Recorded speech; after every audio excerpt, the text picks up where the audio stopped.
दोस्तों नमस्कार। अभी कुछ दिन पहले मैंने आपके साथ अपने नागालैंड के सफ़र के बारे में एक्सपीरियंस साझा किया था कि मैं नागालैंड में था।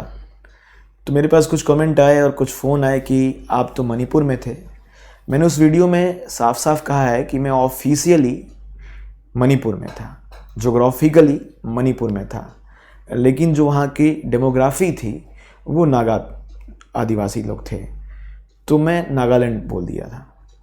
आज मैं आपके साथ मणिपुर के बारे में बातें शेयर करूंगा, क्योंकि जब भी नॉर्थ ईस्ट का नाम आता है और ख़ासकर मणिपुर, नागालैंड, इन सब जगहों के नाम आते हैं तो हमें ज़्यादातर हमारे दिमाग में जो पहली चीज़ स्ट्राइक करती है वो इनर लाइन परमिट, इंसर्जेंसी, उग्रवाद और यही सारी चीज़ें कि वहाँ पर तो जाना सेफ़ नहीं है। मैं जब से दिल्ली आया तो मुझसे बहुत सारे लोग बोलते हैं, तो मेरा एक मकसद हो गया है कि मैं अपनी बातों को रखूं ताकि लोग ये समझ सके कि नहीं, ऐसा नहीं है। तो जब मैं मणिपुर में था, वो जैसामी गांव में, तो कभी कभार इम्फाल जाना होता था। इम्फाल में सबसे पहली बात मैं शुरू करूंगा जो मुझे बहुत बहुत अच्छी लगी। इम्फाल में बस स्टैंड के पास ही एक बहुत बड़ा मार्केट लगता है जिसको हम इमा कैथल मार्केट कहते हैं। वहाँ के लोग इमा कैथल या नुपी कैथल, नुपी मतलब लड़की, तो उस मार्केट को लड़कियां ही चलाती हैं, औरतें ही चलाती हैं, औरतें ही मैनेज करती हैं, औरतें ही सब कुछ संचालित करती हैं। तो उस मार्केट को देखकर ही आपको पता चलेगा कि वहाँ पर स्त्रियों का कितना सम्मान है और स्त्रियों को पुरुषों के समकक्ष रखा जाता है, पहली बात।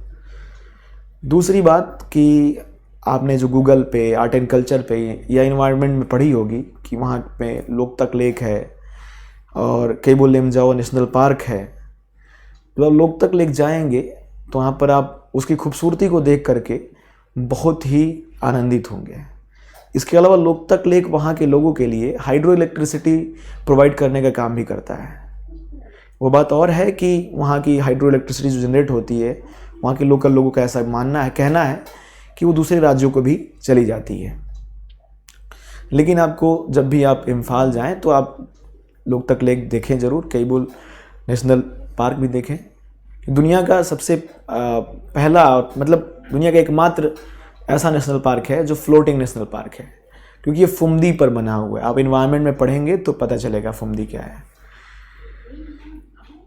इसके अलावा आप मणिपुर में अगर आप संगाई फेस्टिवल के समय चले गए, संगाई वहाँ का जो राज्य का राजकीय पशु है वो हिरन होता है, और संगाई फेस्टिवल मनाते हैं जिसमें लोग, जहाँ पे लोकल वहाँ का डांस, वहाँ का क्लासिकल डांस, इसके अलावा वहाँ का मार्शल आर्ट, ये सब वहाँ पे आपको देखने को मिल जाएंगे।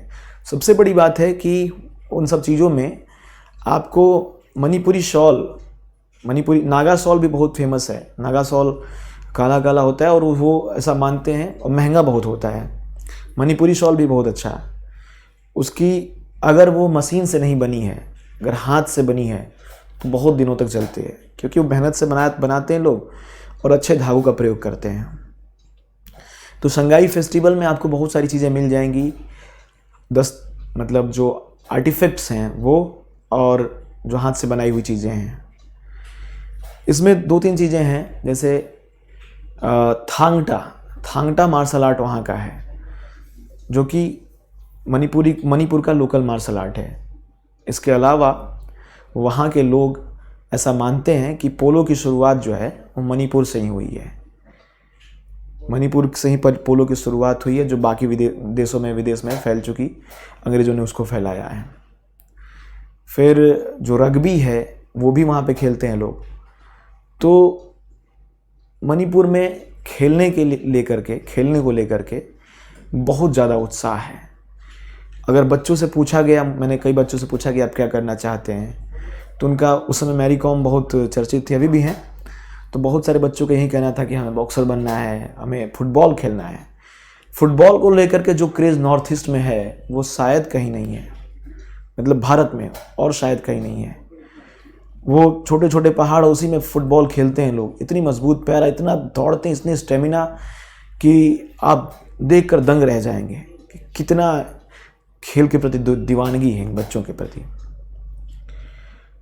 इसके अलावा वहाँ पे जो कल्चरल जो सिस्टम है उसमें वहाँ का लोकल नृत्य है, और सबसे बड़ी बात है कि स्त्री और पुरुष में एक जो वहाँ पे एक टर्म है चेनबा, कि अगर किसी लड़के को किसी लड़की से प्रेम है तो वो इलोब्ड, जिसको अंग्रेजी में इलोब्ड कहते हैं, तो अगर वो चले गए, भाग गए, तो अगले दिन, अगली बार जब वो आएंगे तो वो घर वालों को उनकी शादी जरूर करवानी पड़ेगी। वो कितने भी ना करें, लेकिन उनकी शादी करानी पड़ेगी। यहाँ पे मैतेई लोग हैं जो कि इस्कॉन टेम्पल भी है। इस्कॉन टेम्पल के आने से लोग कृष्ण की पूजा करते हैं, और कृष्ण का वो जो फेस्टिवल होता है जिसमें कि नाचते हैं गाते हैं लोग, वो बहुत धूमधाम से मनाते हैं।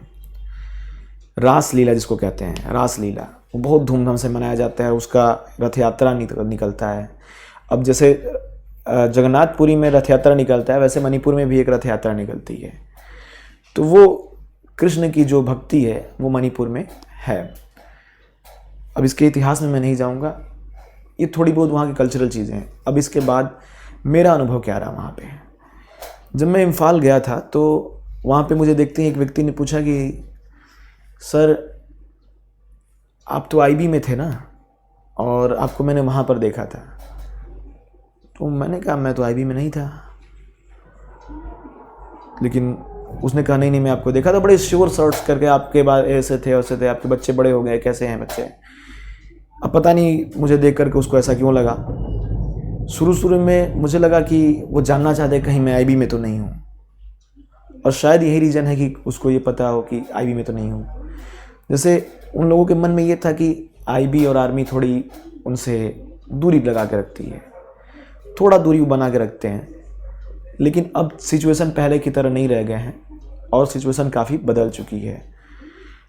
और सबसे अच्छी बात हुई है सेंट्रल गवर्नमेंट की जो नौकरियां हैं उसमें लोग वहाँ पे, जैसे केवी में, नवोदया में, जो वहाँ पे उनको पहली पोस्टिंग मिलती है, नॉर्थ ईस्ट में पोस्टिंग मिलती है हार्ड स्टेशन काटने में, तो लोगों में आपस में जो सांस्कृतिक मेल मिलाप हो रहा है, इससे लोग एक दूसरे के बारे में जान रहे हैं, और जो पूर्वाग्रह है, जो एक गैप है, वो टूट रहा है और वो ब्रिज बन रहा है।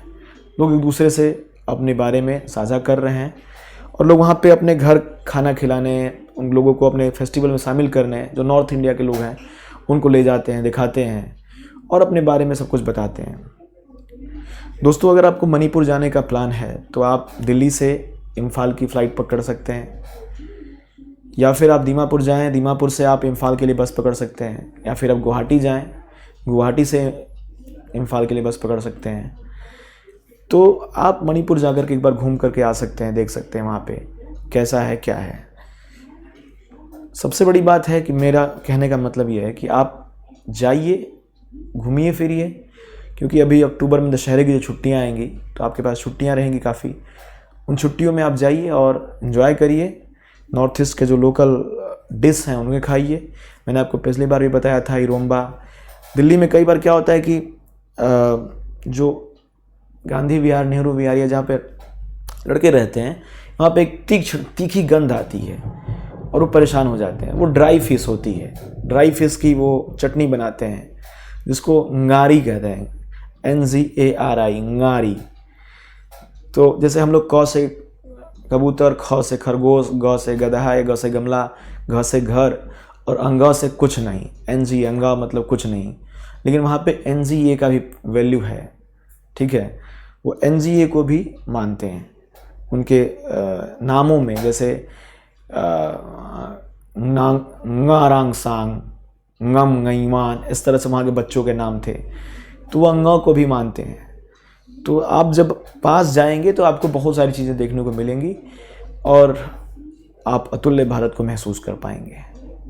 अगली बार मैं थोड़ा बहुत ही अपने अनुभव असम के बारे में, जब मैं केवी में था और असम में था, साझा करूंगा आपके साथ। बने रहिए मेरे साथ आप।